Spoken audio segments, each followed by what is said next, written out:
안녕하세요. 저는 40대 초반에 중학생 아들 하나를 키우고 있는 주부입니다. 항상 남들의 사연을 들으며 안타까워만 했지 이렇게 제 이야기를 보낼 거라고는 생각 못했는데 떨리고 묘한 감정도 드네요. 사실 저도 40이 지나면서 주위 친구들이 하나둘 이혼하고 혼자 사는 경우가 늘어나기는 해서 이혼에 큰 거부감은 없었어요.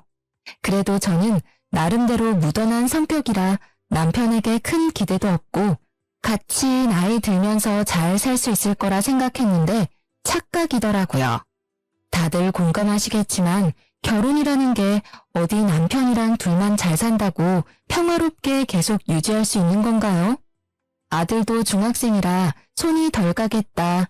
이제 좀 편하게 지내보나 싶었는데 웬걸. 갑자기 시모가 시부랑 싸우고 저희 남편에게 의지를 하기 시작하면서 제 결혼 생활을 넘어 인생이 아주 실타래 꼬이듯 꼬여버렸습니다. 어릴 때부터 말괄량이 소리를 들을 만큼 털털하고 대찬 성격인 저와 달리 시모는 아주 여성스럽고 작은 말에도 상처받는 여린 성격으로 신우 3명을 낳고 얻은 귀한 막내 아들에 대한 사랑도 지극해 신혼 초부터 저와 알게 모르게 부딪히는 일이 많았어요. 그래도 제가 워낙 무딘 성격이라 알고도 모른 척하면서 큰 트러블 없이 10년을 지내왔는데요. 공무원 생활하던 시부가 정년 퇴직을 하고 집에 눌러앉으면서 시모와 사사건건 부딪혔고 그 여파가 저희 집에도 몰려오게 됐습니다. 그렇게 이혼까지 하게 됐는데 창피해서 어디 말도 잘 못하겠고 답답하던 찰나에 이렇게 사연 듣던 곳이 생각나 이야기를 올려봅니다. 부디 많은 분들이 제 답답한 하소연에 귀 기울여 주셨으면 좋겠어요. 그럼 지금부터 제가 왜 이혼을 선택했는지 말해볼게요. 저는 크게 애교도 없고 뭐든지 좋게 생각하는 편이에요. 좋게 말하면 시원시원하지만 나쁘게 말하면 이용당하기도 쉬운 성격이겠죠. 그래도 인복이 좋았는지 항상 저에게 도움되는 친구, 사람들만 만났는데 가장 중요하다고 할 수 있는 남편과 시모 복이 이렇게 없을 줄 몰랐습니다. 어쨌든 저와 달리 남편은 무뚝뚝한 편이기는 해도 꼼꼼하고 현실적인 성격이라 서로 살면서 보완이 되겠다 싶더라고요. 그래서 결혼했는데 이 무뚝뚝한 남편이 이상하게 시모한테만큼은 아주 다정한 딸 역할을 하는 겁니다. 맛있는 거 먹으면 무조건 우리 엄마도 데리고 와야겠다. 좋은 데 놀러가면 엄마한테 미안하네 어쩌네. 항상 그놈의 엄마 하는데 아주 진절머리가 났어요. 시모라고 다를 건 없어서 단적인 예로 바리바리 반찬을 싸다 주시는데 저랑 손자 좋아하는 건 안중에도 없고 항상 남편만 좋아하고 잘 먹는 반찬 위주로 싸다 주니까 처음에는 감사하다가도 나중에는 왜 그 사람 거만 챙겨주시냐고 퉁명스레 말하게 되더라고요. 그래도 저는 좋게 그래 우리 아들이 나중에 커서 할머니랑 아빠가 서로 사이좋게 지내는 거 보고 배우면 그게 남는 거고 교육이잖아. 양아치 콩가루 같은 가족을 보고 크는 것보다는 낫지 않을까? 하는 어리석은 생각을 하면서 스스로 합리화를 했었습니다. 그런데 너무 이상했던 건 아들이랑은 이렇게 잘 지내면서 딸들이랑은 대면했다는 거예요. 시모가 3이나 됐는데 너무 어릴 때부터 남동생만 싸고 도는 엄마를 보고 자라서인지 크게 정도 없는 것 같고 다들 자기 살기 바빠서 시모를 나몰라라 하니 시모가 더 아들에게 붙는 듯 했죠. 뭐 그래도 여기까지는 서로 따로 살기도 하고 어쩌다 한 번이니까 마음 넓은 내가 참고 넘어가자. 유별나기는 해도 저렇게 사이좋은 모자라는데 나도 우리 아들이랑 잘 지내야지 했어요. 하지만 제가 너무 안일하게 모든 걸 생각하고 방심했던 걸까요? 언제부터인가 시모가 저희 집을 찾는 빈도가 너무 많이 늘고 와서도 하루 이틀 자고 가면 안 되냐면서 빌붙는 횟수가 잦아진 겁니다. 처음에는 저도 회사 다니며 먹고 살기 바쁘다 보니까 딱히 저에게 뭐 차려달라는 요구나 기대도 없고 그냥 와서 본인이 밥 해주고 가시니 크게 신경 쓰지 않았어요. 그런데 이런 일이 너무 잦아지니까 무딘 저도 불편하더라고요. 생각해보니 시부가 정년 퇴직하면서 빈도가 더 늘어난 것 같았어요. 그래서 남편이랑 신우들한테 슬쩍 떠봤더니 가부장적이고 보수적인 시부가 퇴직 후 매일 집에 있으면서 시무를 아주 들들 볶는다는 겁니다. 시무는 소녀 같은 성격이라 화초 가꾸고 그림 그릴 줄은 알아도 사실 청소하고 빨래하는 살림은 전혀 못하는 스타일이거든요. 그런데 매일 같은 공간에 있으면 아무리 사이좋은 사이라도 서로 단점이 보이고 지적질을 하게 되고 그러잖아요.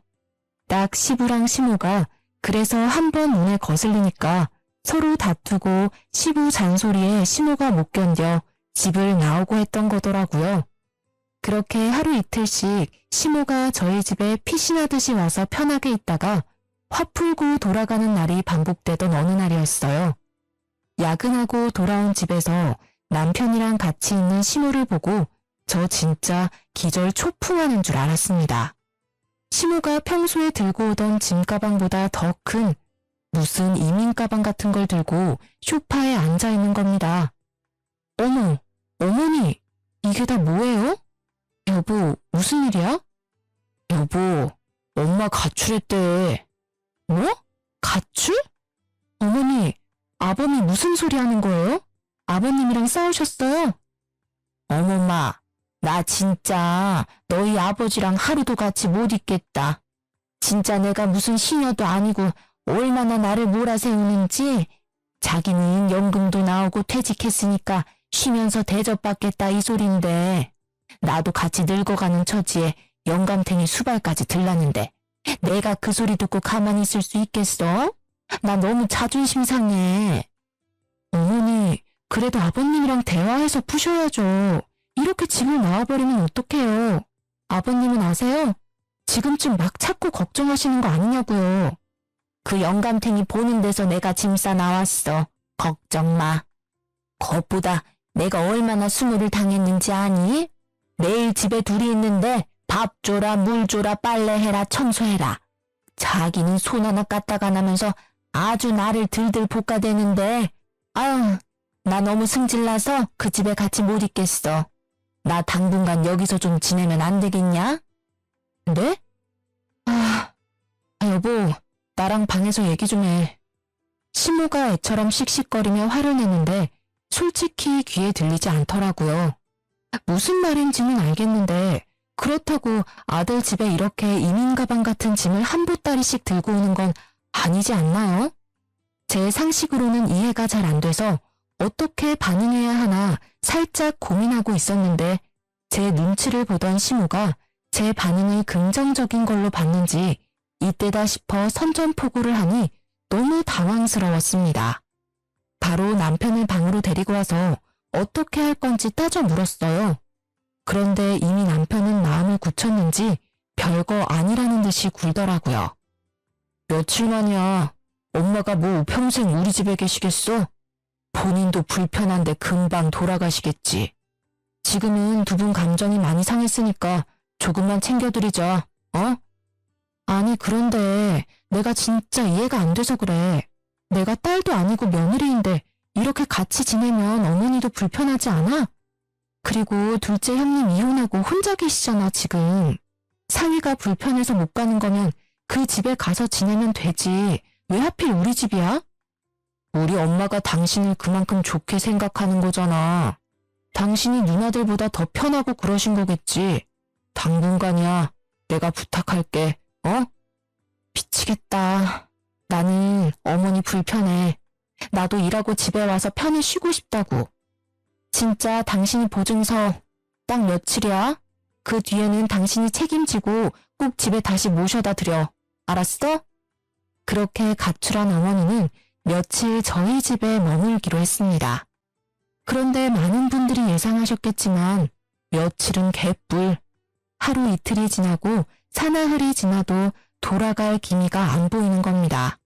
그 사이에 저는 또 며느리랍시고 좋게 마무리 짓고 얼른 보내고 싶어서 저녁마다 시어머니 좋아하는 잡채며 족발이며 아구찜이며 바리바리 사와서 저녁 식탁에 올려 같이 먹고 그랬어요. 한 번도 이래라 저래라 신우한테 눈치 주지도 않았습니다. 제가 아무런 기색 없이 태연하게 구니까 진짜 괜찮은 줄 알았는지 신우가 조금씩 집에 입을 대고 손을 대기 시작하는 겁니다. 어머마, 냉장고가 너무 더럽더라. 내가 그래서 싹 버릴 거 버리고 정리 한번 깨끗이 했어. 그냥 내가 심심해서 한 거니까 고맙다고 할 필요는 없다. 회사 다니는데 냉장고 정리하는 것도 일이지, 안 그래? 네? 냉장고를 정리하셨다고요? 버릴 게 없는데? 아니, 왜 버릴 게 없어? 거무튀튀하게 썩은 과일들도 있고, 그 뭐냐, 밀가루 반죽해 놓은 거는 왜 냉장고에 넣고 버리질 않니? 내가 아주 못 먹는 거 다 찾아가지고 싹 버렸다. 어머니, 그거 제가 베이킹 한다고 숙성시켜 놓은 거예요. 그거 다 버리셨어요? 아, 못 살아 진짜. 취미로 베이킹을 하고 있는데 아무것도 모르시면서 제가 냉장고에 넣어둔 재료들을 다 내다 버린 건 기본이었습니다. 여기에 항상 제자리에 뒀던 헤어드라이기나 제 화장품이 사라져서 한참 찾고 있으면 어머니가 내가 지저분해서 여기 뒀다. 여기 두는 게 더 편할 거다 하시면서 내어주시는데 진짜 이런 일이 계속 반복되니까 너무 스트레스더라고요. 결국 시모가 엉망으로 만들어 놓은 제 살림을 다시 찾아서 제자리에 넣고 정리하면서 집안일만 2배로 늘어난 기분이었어요. 어머니, 그냥 아무것도 안 해도 되니까 가만히 좀 계세요. 그게 저 도와주는 일이에요.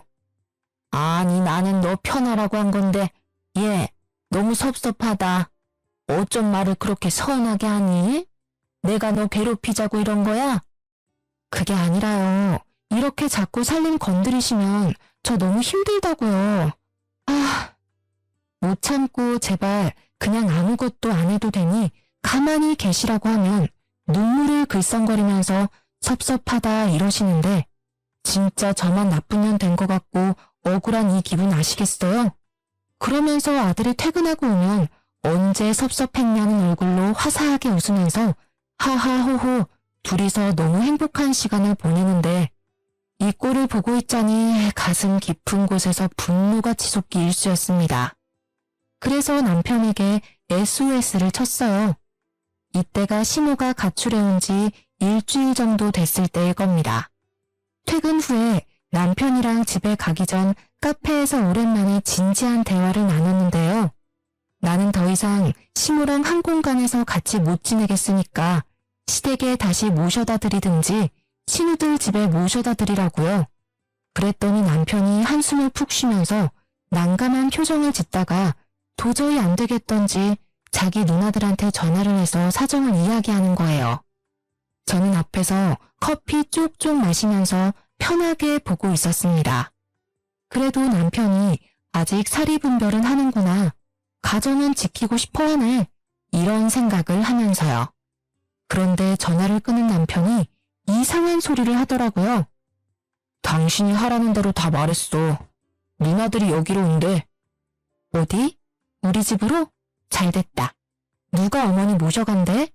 사실 누구든 다 상관없는데 내 생각에는 둘째 형님이 혼자 있으시니까 마음도 좀 더 편하실 테고 괜찮을 것 같은데. 무튼 너무 잘됐네. 아니, 여기 카페로 온대. 모여서 다 같이 올 건가 봐. 조금 기다리라네. 카페로? 그냥 집으로 가서 바로 모셔가도 되는데 왜 굳이 여길 와? 잠시 후 조용한 카페로 신우 셋이 들이닥쳤습니다. 평소에 별로 남매 간의 정이 없어서 명절이나 생신 때 아니면 안 만나는 사이인데 이렇게 셋이 같이 오는 걸 보니 의아했어요. 그냥 모셔갈 사람 한 명만 집으로 와도 되는데 이상하다 싶었죠. 그렇게 자리에 앉은 세 사람이 하는 말은 진짜 황당했어요. 올케, 잘 지냈어? 우리 엄마 때문에 힘들었지? 얘한테 들었어. 그동안 마음고생 많이 했다면서. 괜히 우리 아빠 엄마가 싸워서. 아유, 우리가 미안해. 아니에요. 그냥 친정엄마하고 살아도 부딪히는 일이 많은데 시어머니랑 있으니까 서로 감정도 상하고 마음이 안 좋더라고요. 그래도 이렇게 와주셔서 감사해요. 그래서 어느 분이 모셔가시려고요? 아, 그게 있잖아.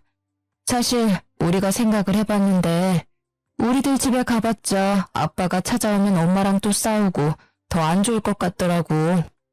아빠가 그래도 올케는 좀 어려워하잖아. 그래서 말인데 당분간만 좀 더 데리고 있어주면 안 될까? 아주 셋이서 제 손을 부여잡고 눈물까지 막 글썽이는데 진짜 조용한 카페라 다들 저를 쳐다보는 것 같고 기분이 이상하더라고요. 이러려고 우르르 몰려왔나 싶어 황당하기도 하고 남편을 쳐다보니 모르는 척 뒷짐지고 앉아있는 모습에 화가 나서 단호하게 나가야겠다 싶었습니다. 그래서 싫다고 하려는데 갑자기 신우들이 가방에서 흰 봉투를 하나 꺼내서 저한테 주는 겁니다. 이게 뭐예요? 우리도 배울 만큼 배운 사람들이야. 맨입으로는 안 맡겨.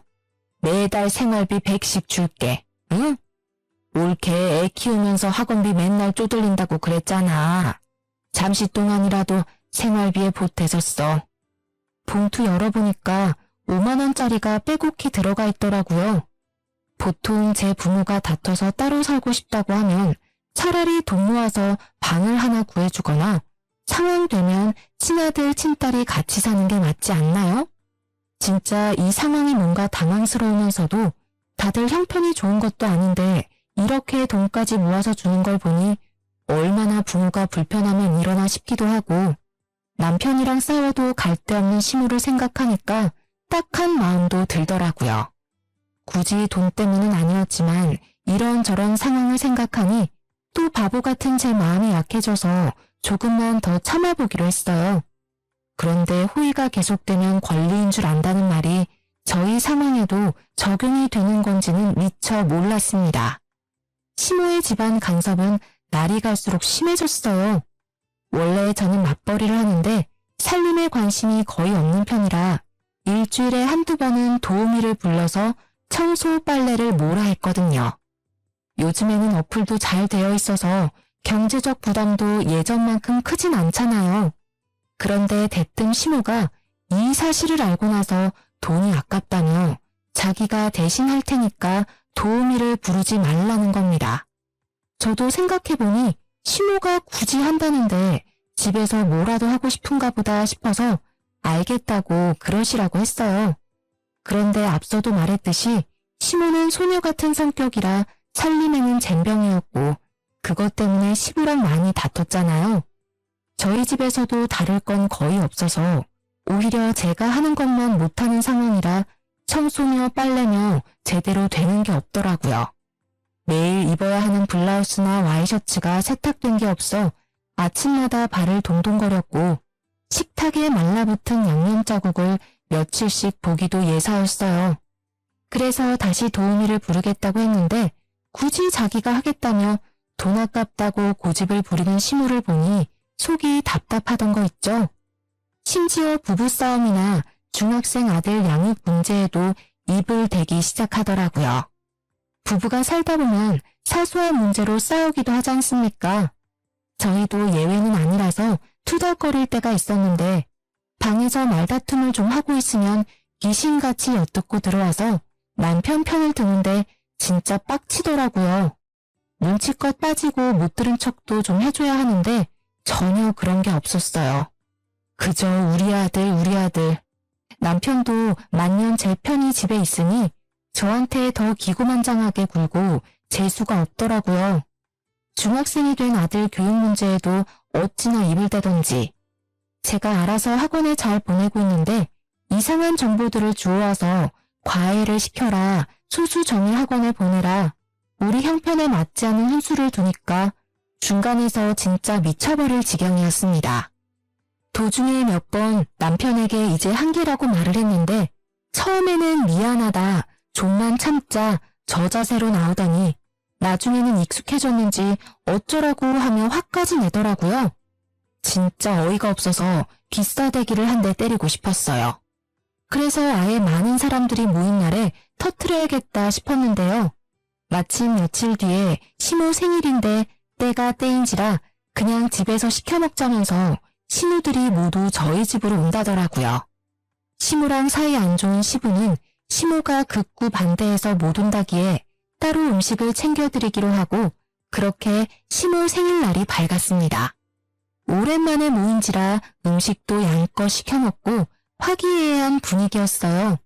그래서 분위기가 무르익었을 때쯤 입을 열었습니다. 제가 생각해봤는데 어머니 저희 집에 오래 계셨잖아요. 언제까지 아버님이랑 이렇게 떨어져 계실 수도 없고 더 늦기 전에 두 분 사이 좀 푸셔야 하지 않겠어요? 네 아버님이랑은 한시도 같이 있기 싫다니까. 그 영감탱이 하는 말 듣고 있으면 귀에서 진물이 날 지경이야. 내가 여기서 너 살림도 도와주고 하잖아. 너 편하게 일하라고 내가 어디 밥 차려달랬니 빨래를 해달랬니? 내가 다 하잖아. 그냥 나는 여기 방 한 칸만 좀 쓴다니까. 아니, 어머니는 지금 너무 흥분 상태라 말이 안 통하니까 여보나 형님 말씀 좀 해보세요. 저 큰맘 먹고 지금 말하는 거예요. 이제 어머니도 집에 가시던지 그게 영 불편하시면 좀 더 아버님이 편하게 드나드실 수 있게 형님들 댁으로 가시는 게 좋을 것 같습니다. 옳게. 우리가 전에도 말했잖아. 우리 엄마는 아빠 만나기 싫어한다니까. 근데 우리들 집에 가면 아빠가 막 찾아와서 또 난리 부릴 텐데. 옳게. 우리 얘기를 뭘로 들은 거야? 그게 아니라요. 두 분 사이 일인데 언제까지 우리가 이렇게 옆에서 지켜드릴 수도 없는 노릇이고 제가 너무 불편해서 그래요. 진짜 제가 오죽하면 이렇게까지 말하겠어요. 말하는데 묵혀둔 감정이 터져서 손발이 부들부들 떨리더라고요. 아니 사람이 좋다 했더니 대체 언제까지 다들 이렇게 책임을 미루려는지 처음부터 단호하게 싫다고 나갔어야 하는데 받아준 제가 잘못인가 싶기도 하고 왜 이렇게까지 강 건너 불구경을 하는지 이해하기 힘들었어요. 친구들에게 물어봐도 다 저보고 호구 잡혔다고 하는데 이제라도 세게 나가야지 안 그랬다가는 평생 모시고 살아야 할지도 모른다는 불안감이 엄습해 진짜 이판사판이다 싶더라고요. 더 세게 한마디 하려고 하는데 남편이 두 팔로 저를 말리는 겁니다. 그래서 남편을 획 뿌리쳤는데 그때 갑자기 어이없게 지켜보던 시모가 악! 소리를 지르면서 그 자리에 고꾸라지듯이 쓰러지는 게 아니겠어요? 순간 시모 생일상이 엎어지고 난리가 났습니다. 딸들은 깍깍거리며 비명을 지르고 지켜보던 저와 제 아들은 너무 놀라 냉수를 가져오고 팔다리 찜질을 하고 정신이 없었어요. 갑자기 벌어진 일에 진짜 가슴이 쿵쾅거리고 큰일 났다 싶더라고요. 평소 너무나 건강하던 시모였기에 당황스러움은 2배였습니다. 어머니, 괜찮으세요? 갑자기 왜 이러세요? 119 부를게요. 아, 놔둬. 올케 때문에 충격받아서 지금 쓰러지신 거 아니야. 야, 어버. 빨리 병원 데리고 가게. 그리고 너희들 엄마 짐 챙겨서 따라와. 119를 부른다는 제 말에 첫째 시모가 말리면서 남편 보고 시모를 업으라고 하더라고요. 그리고는 쏜살같이 시모를 업고 달려나가는 남편 뒤로 시모 셋이 쪼르르 따라 나서면서 저보고는 따라오지 말고 반성 좀 하라면서 으름장을 놓고 나갔습니다. 진짜 갑자기 벌어진 일에 너무 놀라 심장이 미친 듯이 뛰더라고요. 눈물이 터져서 울먹거리니 아들이 제가 우는 거 처음 봤다고 할머니 병원 갔으니까 괜찮으실 거라고 달래주는데 진정이 안 됐어요. 하필 제가 이렇게 소리치고 할 때 쓰러지셔서 혹시 잘못돼 큰일이라도 나면 다 제 탓이 되는 거라 생각이 들더라고요. 늙은 시모한테 내가 무슨 짓을 했나, 내가 조금만 더 참을 걸 하는 후회와 죄책감이 밀려오는데 진짜 지금도 그때 생각하면 울컥하네요. 그렇게 병원으로 간 시모 소식을 기다리는데 1시간이 1년 같았어요. 그래서 못 참고 남편에게 전화를 걸었어요. 여보, 어머니 어떠셔? 괜찮으시대? 아, 지금은 전화 받기 좀 그래. 일단 수습해놓고 갈게. 기다려. 왜? 무슨 일인데? 의식은 돌아오셨어? 아, 진짜 내가 너무너무 미안해. 의사는 만나봤어? 어머니 괜찮으시지? 아직 잘 모르겠고 조금 있다가 누나들이 갈 거야. 그때 얘기 들으면 될 것 같다. 남편의 화난 목소리에 가슴이 쿵 내려앉았어요. 그날 밤 신우들이 다시 와서 이야기 좀 하자고 하더라고요. 형님, 어머니는 좀 어떠세요? 병원이 어디신데요? 저도 가봐야 하지 않겠어요? 아, 진짜 너무 걱정돼서 미치겠어요. 옳게. 다행히 평소에 건강하고 일찍 병원 가서 괜찮다는데 스트레스가 심해서 당분간 안정 취하면서 좀 편하게 있으라더라. 아, 진짜 늙은 우리 엄마 불쌍하지도 않아? 우리가 오죽하면 그렇게 부탁을 했겠어. 근데도 그렇게 화를 내니까 스트레스 받아서 늙은이가 쓰러지지 안 쓰러져? 저는 그냥 너무 답답해서 그런 건데 이렇게 쓰러지시기까지 하실 줄은 몰랐어요.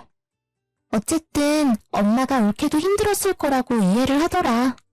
우리 엄마 그러고 보면 참 대인배야. 나 같으면 가만 안 있었을 텐데. 무튼 제발 부탁 좀 할게. 우리 엄마 옳게 때문에 이렇게 쓰러졌으니까 회복할 때까지만이라도 좀 봐줘. 아들 있는 데가 제일 맘 편하다는데 우리가 뭘 어떡하겠어? 결국 저만 희생하면 되는 문제더라고요. 시모가 제 이야기 듣다가 쓰러진 건 맞는 거고 병원에서도 스트레스 때문에 안정을 취하라 했다는데 아들 집이 세상에서 제일 편하다면 저로서는 할 말이 없는 거였습니다. 지금 생각해보면 정말 답답하고 억울한 일이지만 그 당시 돌아가는 상황에서는 빠져나갈 구멍이 없어 보였어요. 이게 가스라이팅이라는 걸까요? 아무튼 그렇게 시모는 그대로 다시 병원에서 돌아와 집에 눌러앉게 됐는데 다시 건강을 찾은 안색이라 너무 감사하더라고요. 더 큰일이 없어서 다행이라는 생각도 들고 한동안은 시모도 제 눈치를 보고 저도 시모 눈치를 보면서 답답하지만 서로 터치하지 않게 노력하는 일상을 보냈습니다. 하지만 이미 너덜너덜해진 사이인데 그 위에 살짝 테이프 한 장 붙여놓는다고 다시 끈끈해질 수 있겠습니까? 참자 하면서도 계속 머릿속에 시모가 우리 집에 계속 있는 이 상황이 불합리하고 어이가 없다는 생각이 드는 겁니다. 아무리 생각해도 멀쩡히 시부가 있고 딸도 셋이나 있는데 하루 이틀도 아니고 벌써 몇 달씩 아들 집에 눌러 앉아 있는 게 이게 합가가 아니면 뭔가 싶고 내가 지금 뭘 하고 있나? 정작 우리 친정 부모님은 바쁘다는 핑계로 얼굴 보고 식사한 지도 오래인데 진짜 가슴이 답답하더라고요. 평생 나보고 이렇게 살라는 것인지. 그래서 친구들에게 터놓으니까 세상에 이런 경우는 없다면서 너 같은 사람 어디 있는지 인터넷에 한번 글 올려서 물어보라는 겁니다. 사실 저는 SNS를 잘 하지 않는 편이었는데 친구들이 재밌다고 한 지역 커뮤니티 카페가 하나 있었어요. 가입해놓고 눈팅만 하고 있었는데 여기서 정보도 많이 얻고 요즘 살아가는 재밌는 이야기도 많이 보고 했거든요. 혼자서 끙끙 앓자니 이해해주는 사람도 없는 것 같고 힘들어서 익명의 힘을 빌려 인터넷에 글을 써보기로 했습니다. 제가 처한 상황을 처음부터 끝까지 줄줄 써내려가는데 진짜 제가 읽어도 어이가 없고 남의 일이라면 바보처럼 지금 뭐 하고 있냐고 보살이냐고 할 만하더라고요. 그렇게 하소연하듯이 글을 적고 업로드를 했는데 회사 다니느라 한동안 써놓고 까먹은 글이 주말에 갑자기 생각났어요. 그래서 댓글이 몇 개나 달렸으려나 조회수는 있으려나 하고 들어가 봤는데 웬걸 수백 회가 넘는 조회수에 댓글도 수십 개가 달린 겁니다. 이게 무슨 일이지 싶어서 살펴봤더니 다들 호구 잡혔다면서 세상에 이런 뻔뻔한 시무랑 신우들이 어디냐면서 방송에 제보하라고 다들 제 편을 막 들어주더라고요. 뭔가 위로받고 공감받았다는 생각에 이래서 사람들이 인터넷에 글을 쓰는구나 이해가 될 정도였어요. 제가 성격이 털털하다 보니 이런 이야기를 친구들에게 해도 네가 왜 그러고 사냐고 이해를 잘 안 해주더라고요. 그래서 참 감사하다는 생각을 하면서 사이다 후기는 없다고 답글을 남기려는데 쪽지함에 못 보던 쪽지가 하나 와 있더라고요. 원래 그런 거 잘 안 보는데 그날은 이상하게 보고 싶었어요. 그래서 열어보니 카페 회원 한 명이 묘한 이야기를 하더라고요. 자기가 아는 사람이 이렇게 옳게 참교육시켰다고 자기한테 자랑 삼아 해준 이야기랑 너무 똑같은데 혹시 신우랑 남편이 시무랑 짜고 친 고스톱일 수 있다면서 한번 알아보라는 겁니다. 처음에는 무슨 이런 뚱딴지 같은 소리가 있냐면서 무시하려고 했어요. 그런데 몇 날 며칠을 생각해도 찝찝하더라고요. 생각해보면 멀쩡히 건강하던 시무가 갑자기 쓰러졌는데 그 뒤로 병원 한번 가보자고 하면 극구 사양하는 거나 남편이랑 신우들 모두 그 이야기를 꺼내지 않는 거나 시무가 오히려 더 건강히 활동하는 것 등등 다 이상했어요. 그러면서도 마음 한켠으로는 내가 지금 쪽지 하나 보고 무슨 상상까지 하는 거냐면서 죄책감도 들더라고요. 그래서 잊으려고 했지만 도저히 머릿속에서 사라지지 않았습니다. 이렇게 그냥 묵혀두면 또 나중에 이상하게 터질 것 같았고 믿져야 본전이라는 생각에 신우랑 남편을 한번 떠보기로 했어요. 그런데 제가 또 영화나 드라마를 많이 봐서 그런지 한 명씩 떠보면 꼭 말을 맞추거나 제가 또 수싸움에 밀릴 것 같은 거예요. 그래서 한자리에 모이게 해야겠다는 생각이 들었습니다. 여보, 형님들 주말에 우리 집에 초대하면 어때? 갑자기 왜? 무슨 날이야? 아니, 그냥 그때 갑자기 집에 돌아가신 것도 그렇고 좀 마음이 찝찝해서 내가 음식해서 이번에 좀 대접해 드리려고 어머니도 만난 거 보양식 좀 드시면 좋을 것 같아서 죄송해서 그래. 이제 반성을 좀 한 거야? 진작에 그렇게 엄마랑 누나들이랑 잘 지내면 당신도 마음 편하고 좋았잖아. 진작 그러지. 알겠어.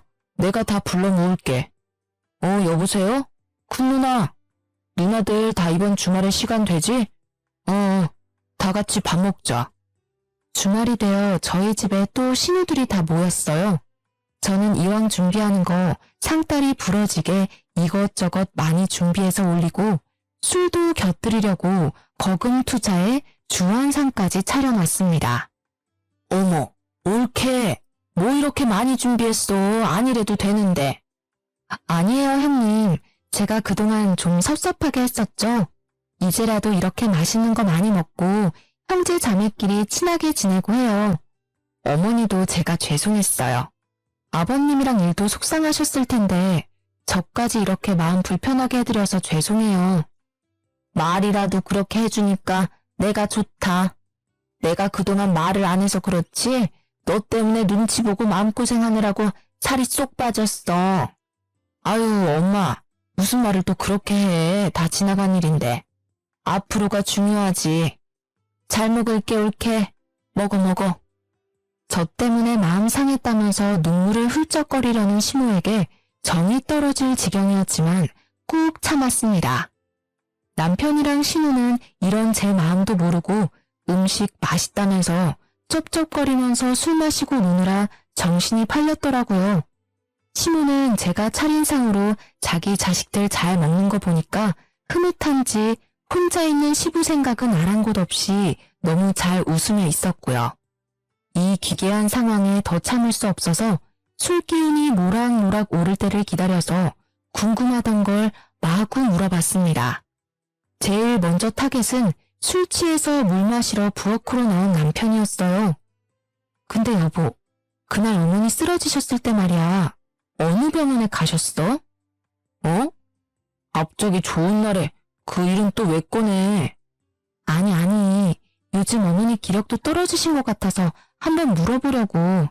그날 일이 연관 있는 건지 궁금해서 말이야. 그날 아마 여기 앞에 의원에 가셨지. 에이, 그런 거 신경 쓰지 마. 괜찮아.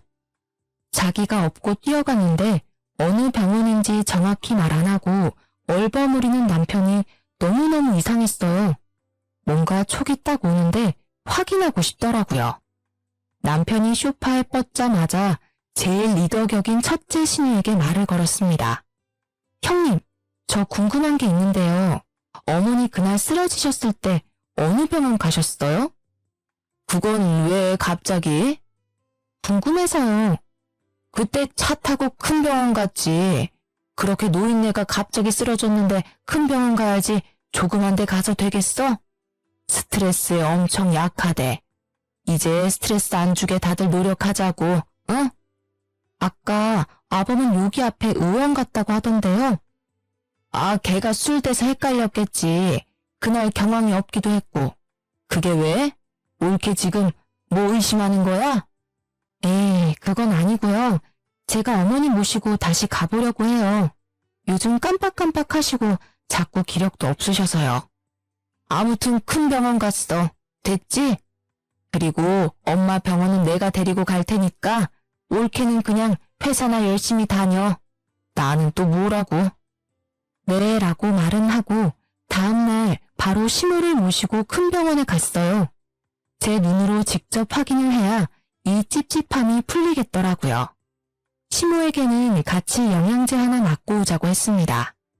그렇게 신우가 말한 큰 병원에 가서 저는 초진, 시모는 한 번 왔다고 하니 재진 접수를 넣었어요. 그런데 시모가 온 기록이 없다면서 오신 적이 있냐고 묻는 겁니다. 그래서 몇 월 며칠에 쓰러져서 와서 수액 맞고 하셨다고 했어요. 그랬더니 그런 기록이 없다면서 여기 병원이 맞냐고 하더라고요. 순간 너무 빡쳐서 시모를 뒤로 하고 첫째 신우에게 전화를 걸려다가 아니다 싶어서 둘째 신우에게 연락을 했어요. 그래서 똑같이 시모가 가서 진찰받은 병원을 물었습니다. 그랬더니 말을 맞췄는지 큰 병원이라고 당당히 말하더라고요. 왔던 기록이 없다고 하니까 당황한 듯이 얼버무리면서 언니한테 전화해서 물어보겠다고 끊는데 진짜 어이가 없었어요. 짜증나서 큰 신우에게 전화하니 계속 통화 중이라면서 전화를 돌리는데 셋째 신우는 그날 정신이 없어서 기억이 통째로 사라졌다는 헛소리까지 시전하니 그제야 정신이 번쩍 들더군요. 알고 보니 제가 너무 답답해하면서 시모를 어떻게든 보내려고 하니 남편이 시모 생일 전날에 미리 자기 누나들한테 이 상황을 귀띔해줬고 이야기를 들은 신우들은 시모랑 짜고 생쇼를 벌인 거였습니다. 아, 진짜 사람을 기만해도 유분수지 이건 사기 아닌가요? 정말 속았다는 생각에 너무 화가 나서 손이 바들바들 떨리고 머리 끝까지 화가 솟구쳐서 토악질이 나올 지경이었습니다. 열이 받아 시모한테 집에 가서 얘기 좀 하자고 하고 남편에게 전화를 걸어 나 속인 거 다 아니까 당장 네 누나들 다 모아오라고 시켰습니다. 그날 밤 쭈뼛쭈뼛하며 들어올 줄 알았는데 세 신우 모두 고개 빳빳이 쳐들고 들어오더라고요. 아, 다들 미친 거 아니에요? 어떻게 사람을 이렇게 속일 수가 있어요? 내가 그렇게 우스워 보였어요? 나 하나 나쁜 년 만드니까 좋았냐고요. 사람을 기만해도 정도가 있지. 내가 그 일 때문에 얼마나 맘 졸였는데. 여보, 진정해. 어쨌든 일이 이렇게 된 건 사과할게. 그런데 당신 며느리잖아. 진짜 오죽하면 이랬겠어, 우리가. 당신이 조금만 봐주면 되는데 그걸 못 봐주니까 이런 일까지 벌인 거 아니야? 당신이 제일 나빠. 그놈의 오죽하면. 딸들은 그럼 뭐 하는데? 말해봐요. 딸들은 어머니 자식 아니에요? 어머니가 불쌍하고 안타까우면 당신들이 들여다보고 챙겨야 하는 거잖아. 왜 나한테 다 떠넘기는 건데? 아니, 옳게. 진정 좀 해. 화난 건 알겠는데 그래도 말은 가려서 해야지. 지금 말 가려할 정신이 있을 것 같아요? 내가 진짜 지금 욕이 튀어나오려고 하는데 꼭 참고 있는 거니까 그것만 알아두세요. 알아요? 너무 그러지 마. 우리도 할 말은 있어. 우리가 그래서 그때 생활비 하라고 돈 줬잖아. 그거 받을 때는 좋다고 봤더니 이제 와서 왜 이래? 진짜 순간 너무너무 열받아서 참기 힘들었습니다. 바로 가방 안에서 수표 뭉치를 꺼내 신우들 얼굴에 하나씩 던졌어요. 자, 여기요. 그 잘난 푼돈 하나도 안 썼으니까 당장 가져가 이년들아. 뭐 이렇게 미친 거 아니야? 당신 그만해. 언젠가는 이런 날이 오지 않을까 싶어서 신우들이 100만 원씩 보내주는 생활비는 단 한 푼도 쓰지 않고 모아뒀습니다. 그리고 이 얘기가 나오면 돌려주려고 가방에 넣어놨던 거였는데요. 적반하장도 유분수지 이따위로 이야기를 하니까 곱게 줄 수가 없더라고요. 꼴에 지 누나들 건드리는 건 두고 못 보겠던지 이 와중에 남편은 저를 말리려고 달려들었습니다. 화가 너무 나서 그대로 남편 뺨을 한 대 갈겨버렸어요. 야, 어디서 하늘 같은 남편 뺨을 때려? 남편이 남편다워야죠. 마음 같아서는 뺨 100대라도 때리고 싶은데 제 손이 아까워서 참는 거예요. 그러자 시모가 사자후를 버럭 지르더니 그대로 고꾸라지더라고요. 순간 뭔가 싶었는데 거실 테이블을 피해서 옆으로 얌전하게 쓰러지는 걸 보니 이거 또 영국이나 직감할 수 있었습니다. 진짜 배운 게 도둑질이라고 이 상황에서도 자식들이 알려준 연기를 써먹는 걸 보니 진짜 내가 이런 사람들 사이에서 더 있다가는 제정신으로 살지 못하겠구나 싶었어요. 연기하지 마시고 얼른 일어나시죠. 바로 찬물을 가져와 시모 얼굴에 뿌렸어요. 찬물이 얼굴에 닿자마자 시모가 놀랐는지 비명을 지르며 일어나 그대로 주저앉고 울음을 엉엉 터뜨리더라고요. 그 모습에 남편과 신우들 모두 충격이 컸는지 그 자리에 서서 더는 저를 부르지 않았습니다. 미친년처럼 굴고 나니까 진짜 속이 시원하고 후련하더라고요. 왜 진작 이렇게 하고 싶은 대로 하지 않고 꾹꾹 참았는지 진짜 참으면 나만 호구된다는 걸 뼈저리게 느꼈습니다. 좋은 사람이라야 좋게 행동하는 걸 인정해주고 고마워하지 못된 인간들은 좋게 대해줘봤자 지 잘난 줄 안다는 걸 이제 알았어요. 그렇게 저는 남편이랑 지루한 공방을 거쳐 이혼을 하게 됐습니다. 상호 간의 신뢰가 가장 중요한 혼인생활 간에 시댁 식구들이 힘을 합쳐 저를 기만하고 정신적인 피해를 어마어마하게 입혔으니 모든 책임은 이걸 방관한 남편에게 있는 거였죠. 지금은 매달 아들 양육비를 받으면서 살던 집에 살고 있는데요. 사춘기 아들도 어느새 철이 들었는지 제가 그동안 남편과 시모 사이에 껴서 힘들어했던 것과 신우들의 속임수까지 다 알게 되면서 엇나가지 않고 오히려 저를 다독여주면서 힘내라고 해주네요. 남편은 시부 혼자 사는 집에 시모를 모시고 들어가 셋이서 같이 살고 있다더라고요. 그런데 들리는 소문에는 허구한 날 시모랑 시부가 싸워서 남편이 말리다 못해 주위 이웃들이 경찰까지 부르는 등 동네에서 골칫덩어리 민폐 가족이라고 합니다. 그래서 남편이 회사에서도 일하는데 지장이 있고 이웃들 보기에도 쪽팔려서 먼 동네로 이사를 하고 이직을 생각하고 있다더라고요. 여전히 신우들은 강 건너 불구경하고 있고요. 그래서일까요? 이혼한 지 꽤 됐는데 여전히 남편이 틈틈이 연락이 옵니다. 유진은 시모랑 시부를 황혼 이혼시키고 자기도 이제 더는 부모님에게 손을 뗄 테니 다시 재결합해서 우리끼리 잘 살아보자는 이야기였는데요. 차단을 하고 소송한다고 이야기를 해도 못 견디고 자꾸 연락이 오는데 저는 절대 재결합할 생각이 없습니다. 지금은 회사 열심히 다니고 이제 곧 고등학교 올라갈 아들을 어떻게 뒷바라지 해주고 잘 키울까만 생각하고 있어요. 휴가 때 아들이랑 해외여행 가려고 알아보고 있는데 퇴근 후에는 친구들 만나 술도 한 잔씩 하고 주말에는 등산도 가고 명절에는 집에서 사나흘씩 쉬는 지금의 생활이 너무 만족스럽고 편하거든요. 다시 그들과 엮인다면 지옥불로 뛰어드는 거라는 생각이 들어요. 이혼을 겪으면서 진짜 왜 나에게 이런 일이 생겼지라는 생각을 많이 하고 우울하고 속상한 감정도 많이 느꼈는데요. 생각해보면 다 좋게 좋게 넘어가자고 합리화하지 말고 처음부터 아닌 건 아니라고 얘기했으면 어땠을까 싶어요. 그랬다면 이런 수모는 안 겪었을 텐데 아쉽기도 합니다.